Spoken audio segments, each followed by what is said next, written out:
Yo, welcome to an episode of Superkick Podcast. I'm your host, Ringside P. Hope you guys are enjoying the week. We had some crazy stuff to go down on Monday Night Raw this past Monday. We got Liv Morgan in the house. We got Justin Day in the house. We got Chad Gable being wild, being a heel to the max. We got Brown Bird taking over. We got tag team champs in action. Damon Priest looking pretty good. We'll get into all that and more. But before we get started, make sure you like, subscribe, share, comment, give me feedback. Like I always say, all that good stuff there. Check out my reels, check out my shorts, check out my TikToks, check out me on Spotify.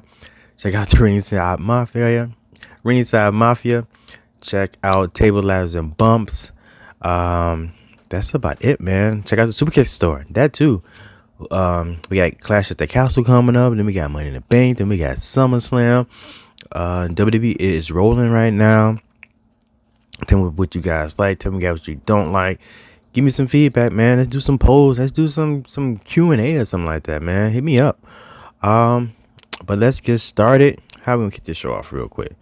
I think I'm gonna save all that Judgment Day stuff for the end of the show. So let's get into Chad Gable, man. Chad Gable, Sami Zayn, Clash at the Castle. We know what's happening for the Intercontinental Championship. Chad Gable sends out the Alpha Academy to read the pre-written matches for Chad Gable to Sami Zayn. But it was all a plan of attack to catch Sami Zayn off guard. Chad Gable comes out there. He is just laying into the Alpha. But while he has Maxine Dupree read off this letter that he's written, but in the letter that she's reading to Sami Zayn, Chad Gable has pretty much disowned them. Well, disowned them. Diss them. Called them idiots and useless. Good for nothing. Blah, blah, blah. You know. All while they catch Sami Zayn off guard. Like I said, he comes out there, hits him in the back, start pummeling him. Then he's slapping Otis around once again. Otis conflicted. He doesn't know what to do. Should he roll with Sami Zayn? Should he roll with Chad Gable? Should he listen to the fans? The Alpha Academy, Tozawa and Maxine Dupree, they're all distraught. They're all sad. They don't know what to do with themselves. They all just look like lost puppies out there. Chad Gable pushes Sami Zayn, who inadvertently hits Otis, who inadvertently hits Maxine and Tozawa off the ring apron, caused them to kind of hurt themselves. What totally upsets Otis because he's all about Maxine Dupree and Tozawa. That's his people. That's his family. You know, they've been looking out for each other. They're a group. You know, they came up together in an academy. You know, learning from under Master Gable. So he ended up striking Sami Zayn, giving him a world strongest slam. You know, putting him down, pow. But he didn't want to do that. He did that because he just thought that Sami Zayn caused him to inadvertently hit his friends, you know. So I think we're going to see Otis. He's struggling, you know. And the fans and the crowd, they're loving Otis. I just don't know what's going to be next for him when this whole Alpha Academy stuff dissolves. I still feel that one day or soon, the Creed brothers are going to join up with Chad Gable. And they're going to start a new faction. Maybe Alpha Academy 2.0 or something like that. But who knows? But yeah, I'm just ready to see what's going to happen next. But I think at Clash at the Castle, we're going to see Sami Zayn and Chad Gable. And Chad Gable finally become Intercontinental Championship. Get that singles championship that he definitely deserved to have. But also, it was interesting is that his contract is up Friday. So who knows? I highly doubt they're not going to sign Chad Gable. He's hot too right now. So you got to sign him. So we'll see what happens. But how are you guys loving this heel version of Chad Gable? I feel like he's taking it to another level this past Monday night. I hope he continues to do that. Really get into the heel role. I like this for his character. He's been a heel before, but never like this before. So it's definitely different, definitely fresh for him. And I'm really ready to see Gable out there going nuts, a true wrestling machine, putting on the show. I think that could be probably the match of the night at Clash of the Castle. Chad Gable versus Sami Zayn for the Intercontinental Championship. But what you guys think? Like I said, let me know how you feeling about Chad Gable. What else do we got? I'm going to finally got to see Kiana James on Monday Night Raw roster. And before I even get into that, it feels like we get a little more TV time for the women this past Monday, so it was just definitely cool. Like I said, we got to see Kiana James. That's my first time seeing her on Monday Night Raw, like I said. Against Natalya, who is the boat. A great person, I think, to have your first main roster match against. I'm looking forward to see more matches with them, especially to help Kiana James get acclimated to being on the main roster. You can still see these need to be tweaked. This is just her first match on the main roster, like I say. I don't know what she really did on NXT. I got to try to, do my research. So maybe when I hop on TLB with the guys or whatnot, they'll probably give me some backstory of Kiana James or whatnot and stuff like that. But feels like some of the spots were a little off watching her and Natalya. But I think that's easy, can be easily corrected going forward. I mean, it seems like she's dedicated to the craft anyway. She has a good look about her. The music is alright, the theme and stuff like that.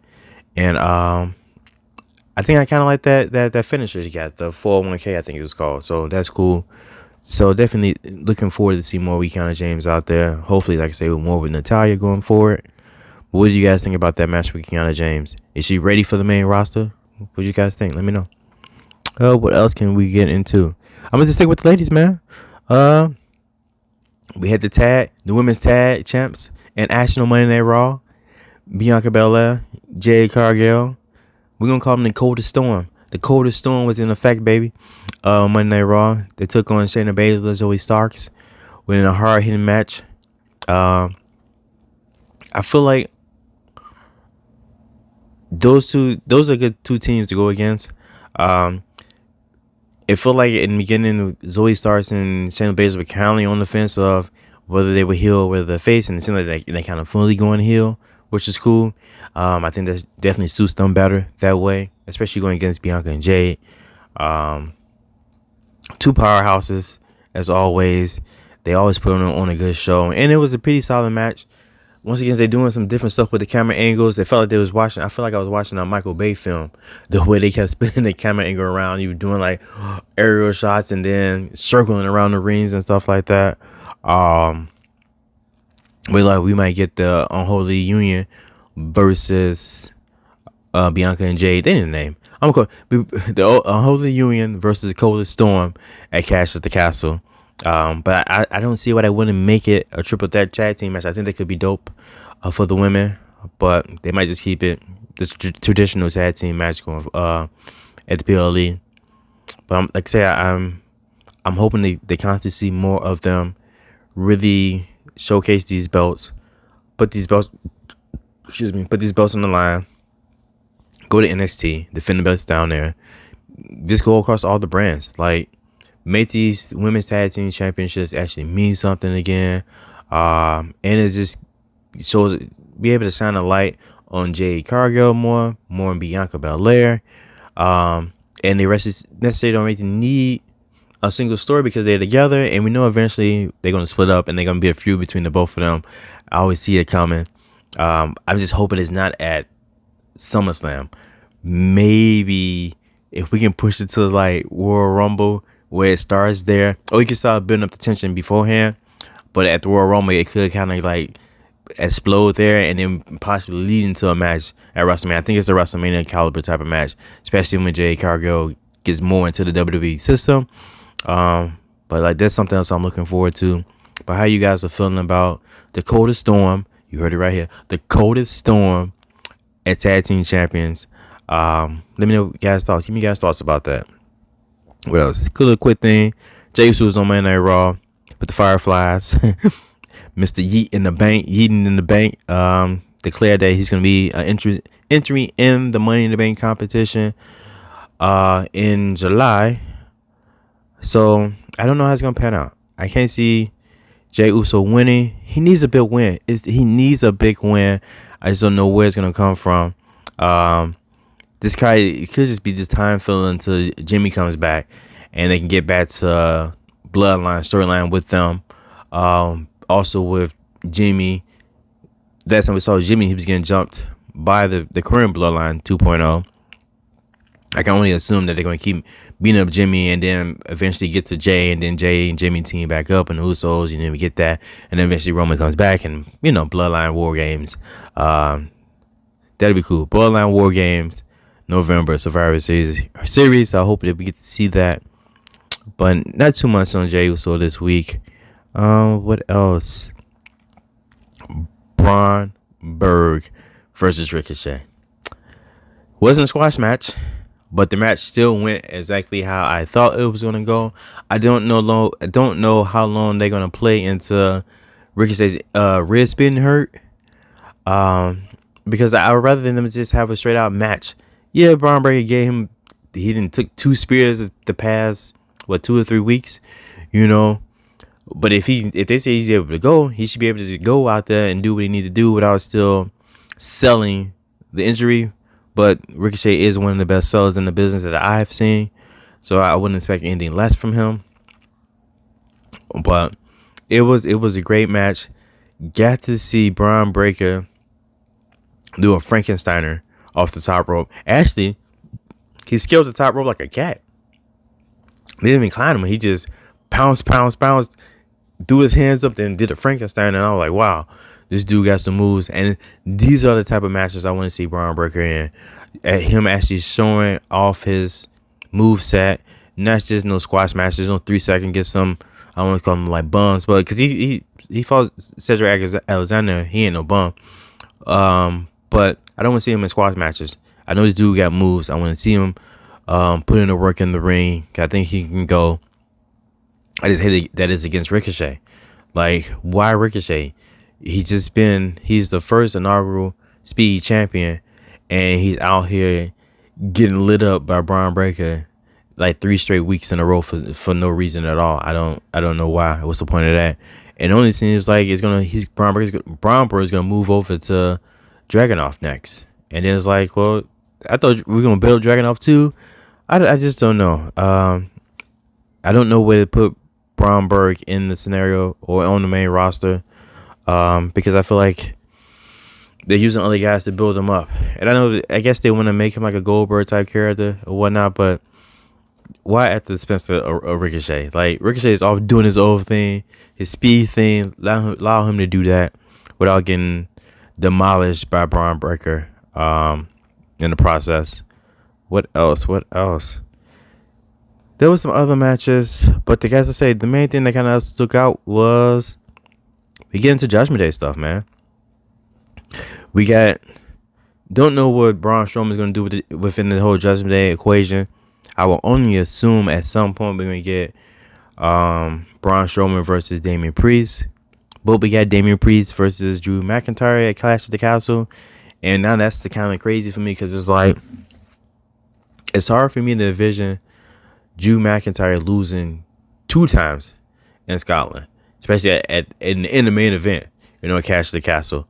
So I can't see that happening, but there hasn't been any mention of CM Punk or appearance by CM Punk in the last couple weeks, which leads me to believe that he's only going to interfere in Drew McIntyre's match at Clash at the Castle, costing him the match, still allowing Damian Priest to win. That's the only thing I can really see about that. What else did we have? But before I get more into that, though, we got Carlito messing around with the Judgment Day. Like I say, we got Braun Strowman messing around with the Judgment Day. Don't know what's up with Carlito. Seems like he's just kind of like a lost piece out here, looking for a home. Don't know where to go. Hoping that the Judgment Day takes him in. Trying to do odds and ends. He's trying to do like little side quests, little meetings and stuff like that to be a part of the Judgment Day. But I don't think that's how it works. He is helping. He is playing a role. It does help out a little bit, depending on who he goes up against or who he helps. It doesn't help when he trying to go out there to assist against Braun Strowman, because the couple times he's done that, Braun still wins. But in the match with Finn Balor versus Dragon Lee, he helped out and allowed Finn to catch the win. But Dragon Lee is the real deal. He did this awesome, amazing, I don't know, you want to call it like a backflip over Finn Balor into like a power bomb setup, and it was dope. But that was a good win for Finn. I felt like this is Judgment Day in a whole, as a whole, without Rhea Ripley, and kind of subtract Damian Priest out of that equation a little bit. But Finn, JD, Dominic, they like the Three Stooges out here. Like, you got Braun Strowman chasing Madonna around the ring all episode last week. You got him tackling, brawling through Finn Balor, Carlito, JD again this week. So it's just like, yo, what's going on out here with them? I would want them to be a dominant faction, but I feel like at some point we are going to see Finn Balor versus Damian Priest. Excuse me. We're gonna see Finn Balor versus Damian Priest. I can only imagine that the current version of Judgment Day is gonna turn on Damian Priest at some point and push Damian Priest to be face, or Damian Priest is gonna get fed up with this Judgment Day and kind of set up on his own in some matter, in some way. What else do we got? But back to Damian Priest and the Drew McIntyre. I'm gonna end it with Liv. Back to Drew Priest and Damian Priest and Drew McIntyre. I can see that WWE is trying to make Damian Priest look dominant. He had a solid match against Jey Uso at Backlash. This is the next PLE after that. He had a match on Raw against Rey Mysterio, which he looked really, really good, especially against Rey Mysterio. Drew McIntyre came out, and then I thought when Drew McIntyre came out, it was gonna make him look weak. That's what I felt like. I felt like they were trying to make him look weak. I'm like, man, how can you make? He's currently a heel, and you want to kind of build him up to be something serious, but it's hard to do that against Drew McIntyre, who's kind of just been on fire. He's been on fire against CM Punk with the promos, even against Seth Rollins, and I mean, at WrestleMania, he won against Seth Rollins at WrestleMania. I mean, he lost in the 5 minutes later, but he did win at WrestleMania, won and lost. But I mean, he just creatively just been on fire, and so it seems like it's hard for Damian Priest to go against that, right? And so like it seemed like they were trying to build him up. He had a good promo, I guess I want to say like maybe 2 weeks ago, and had like a 1-up on him. I mean, the match against Rey Mysterio, he was looking pretty good. And I said, then Drew McIntyre comes out and kind of like pummels him. But then Priest ends with a chokeslam on the announcer table, back to make him look dominant again. He's going to do a little bit more of that in the next week. They really make us kind of believe that he can do this and pull it out, even though I don't think he's going to be doing it on his own or whatnot. But we need to build up Damian Priest to make him like a serious champion and not just no transitional champion in the next couple weeks, because we know at some point I think we're getting Damian Priest versus Gunther at SummerSlam. I don't see it any other way. I don't see it like Gunther versus Drew McIntyre. It doesn't really make sense. I think it's gonna be Gunther versus Damian Priest, and I think Gunther's gonna win at SummerSlam against Damian Priest. So we gotta build up Damian Priest till we get to that point, right? So we'll see what they can do. But how are you guys feeling Damian Priest as World Heavyweight Champion right now? Especially going into Clash at the Castle. What do you guys think is going to happen between Damian Priest and Drew McIntyre? Like I said, I feel like CM Punk is going to interfere, and it's going to cost Drew the match again, and Damian Priest is going to win. But you guys tell me you guys' thoughts. So I would end the show, because if we're still sticking with Judgment Day stuff, Liv Morgan coming out. Let me just say, I'm really feeling this version of Liv Morgan, like this crazy version of Liv Morgan. So I feel like a couple years ago, she was on this whole like this torture me type of kick gimmick kind of, and she wanted to do like extreme stuff and like candlesticks and like chair matches, and she was crazy like that. Excuse me. She was crazy like that, But now she's really just like, I don't know, man. She just seems like a complete psycho, and I think that it's working. It's really working for her, especially in the ring against Dominic Mysterio, who's just like, he's just terrified, but he was strong out there. He was tough. He held his composure together. He didn't give in. He didn't bend. He didn't even flinch. He said, I want to pause this. He just didn't even looking her way, and she was just all up in his face. 3 feet, no pressure, right? Just all up in his face. Trying to work her magic on him, whatnot. Maybe she has already. Maybe she hasn't. We don't know.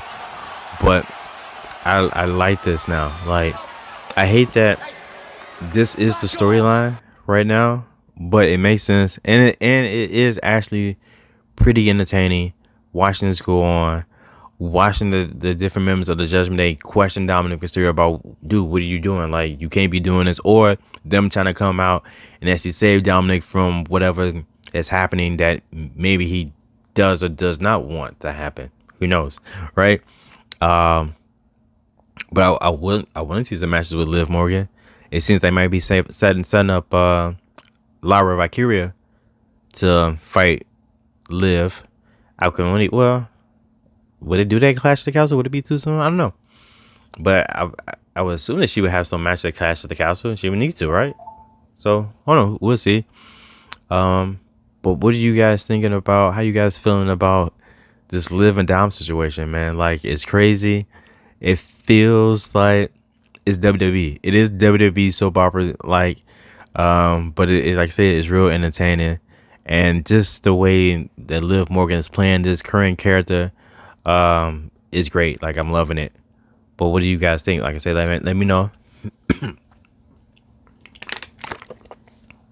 me drink some water. You guys let me know what you guys think. What else do I have going on? 'Cause that's pretty much for the show, really. Oh no, man. See, we're in the show, and we had Priest and them out there, and then Braun Strowman comes out, and then once again, like, Dom came out. I thought he was in the sling. He'd been in the sling for the last like couple weeks, but he came out swinging a steel chair at Braun Strowman, and then Braun got ready to try to attack him, and then Liv Morgan saved Dominic Mysterio. Stepped in front of Braun Strowman and said, "No, you ain't hitting him. What are you thinking? No, get up out of here." And so she saved Dominic Mysterio from Braun Strowman. Once again, adding to the crazy, or to whatever situation that her and Dominic Mysterio got going on.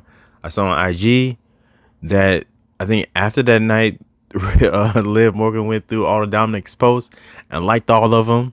Just more like just crazy like stalker's girlfriend stuff, right? But it, like I say, I'm loving it. It's dope. I want more. I can't wait to see what they do with it. I can't wait to see what happens when Rhea Ripley comes back. Hopefully that's soon. Hopefully it's by SummerSlam. But I'm thinking that Dom will turn on Rhea Ripley, and Dom will be alongside with Liv Morgan going forward. I'm terrible today going forward, but you guys let me know. Make sure you stay tuned after this, because I'm going to have my what if, and it's going to be Diesel versus Kevin Nash. So make sure you guys tune in to that. It's coming on after this. Don't go nowhere. Watch it. Let me know what you think. Give me feedback. Like, subscribe, share, hit that notification bell on this video, on my channel. I will catch you guys on Table, Ladders, and Bumps. And I will catch you guys with my recap of Smackdown later this week. And until next time. Oh, I'm going to Smackdown this month. I can't wait. The 21st. We're going to be at Smackdown, baby. So, hopefully you'll be able to see me on TV somewhere. Let me know if you see me. So I make sure I get another Superkick Podcast shirt so I can stand out in the building so you guys can see me out there. But yeah, man, till next time, thank you guys for watching. As always, adios, peace.